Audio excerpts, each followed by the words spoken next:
ഞാൻ ശ്രമിച്ചാറിൻ്റെ അടുത്ത വീഡിയോ ആണ്. ഫസ്റ്റ് വൺ വരുന്നത് കോട്ടൺ ഫാബ്രിക്. എല്ലാവരും തന്നെ കൂടുതൽ ഇപ്പോൾ ചോദിക്കുന്നത് കോട്ടൺ തന്നെ ആയതുകൊണ്ട് കേട്ടോ ഞാൻ കുറേ എണ്ണം പല റേഞ്ചിലുള്ളത് ഉൾപ്പെടുത്തുന്നുണ്ട്. അപ്പോൾ ഇത് നോർമൽ റേഞ്ച് 1000 ബിലോ റേഞ്ചിൽ വരുന്ന ഐറ്റമാണ്. പക്ഷേ നല്ല പ്രിൻ്റ് ആട്ടോ. അജ്രക്കിൻ്റെ നല്ല ഒരു സ്ട്രൈപ്സിൻ്റെ ഡിസൈനാണ് കൊടുത്തേക്കുന്നത്. ദുപ്പട്ടയിൽ ഫുൾ പ്രിൻറ്റ്, ബോട്ടത്തിലും പ്രിൻ്റ് ഉണ്ട്. ഇത് കണ്ടില്ലേ കുഞ്ഞു കുഞ്ഞായിട്ട് ഡോട്ട് പോലത്തെ ഡിസൈൻ പോയിട്ടുണ്ട്. അപ്പോൾ ഇതിൻ്റെ നമ്പർ വരുന്നത് AE546, റേറ്റ് 890 മാത്രമേ ഉള്ളൂ, 890. രണ്ടാമത്തെ ഷെയ്ഡ് വരുന്നത് നല്ലൊരു ഗ്രീൻ കളർ കേട്ടോ. അതിലും സെയിം തന്നെ ഡിസൈനാണ് കൊടുത്തേക്കുന്നത്. ഒറ്റ കളറായിട്ടില്ല, ഗ്രീൻ ബേസ് കളർ. അതിൻ്റെ കൂടെ ഇതിൻ്റെ കോമ്പിനേഷൻ വന്നേക്കുന്നത് ബ്ലൂവും ഓറഞ്ചും മിക്സ് ആയിട്ടുള്ളൊരു കളർ കോമ്പിനേഷനാണ് വന്നേക്കുന്നത്. അപ്പോൾ ഇത് നിങ്ങൾക്ക് ഈ ഒരു ബോട്ടവും ദുപ്പട്ടയും തന്നെ എടുത്തിട്ടും വേറേൻ്റെ കൂടെയൊക്കെ ഉപയോഗിക്കാം കേട്ടോ. നിങ്ങളുടെ കയ്യിലുള്ള ഒറ്റ കളറിൻ്റെ ഒക്കെ കൂടെ ഉപയോഗിക്കാൻ പറ്റുന്ന രീതിക്കാണ് വന്നിരിക്കുന്നത്. ഇതൊരു സ്ട്രൈപ്സിൻ്റെ പാറ്റേൺ. ഫ്രണ്ട് പോർഷന് ചെറിയൊരു ഹാൻഡ് വർക്കും കൊടുത്തിട്ടുണ്ട്.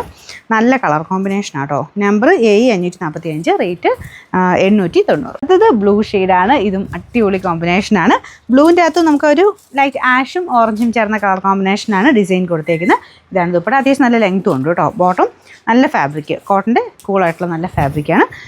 Number AE544, rate 890. ലാസ്റ്റത്തെ കളർ നാലാമത്തെ ഷെയ്ഡ് വരുന്നത് ബ്രൗൺ ആണ്. ബ്രൗൺ ഫേവറേറ്റ് ആയിട്ടുള്ള കുറേ ആൾക്കാരുണ്ട് കേട്ടോ. കാരണം ചിലപ്പം നമുക്ക് ഓൾറെഡി ഉള്ള കളേഴ്സ് ബാക്കി എല്ലാം തന്നെ മെയിൻ ഷെയ്ഡ്സ് എല്ലാം തന്നെ ഉള്ളവർക്കാണെങ്കിൽ ബ്രൗൺ ഒക്കെ കുറച്ച് നല്ല ഷെയ്ഡാണ്. സെലക്ട് ചെയ്യാൻ പറ്റുന്ന ഷെയ്ഡാട്ടോ. ഇത് വെച്ച് നോക്കുമ്പോഴേ അതിൻ്റെ ഭംഗി മനസ്സിലാവുള്ളൂ. നല്ല രസമുള്ള ഷെയ്ഡായി ബ്രൗൺ എന്ന് പറയുന്നത്. ബോട്ടം വരുന്നതാണെങ്കിലും സെയിം നല്ല കോട്ടൺ ഫാബ്രിക്, എല്ലാം കോട്ടൺ ആട്ടോ.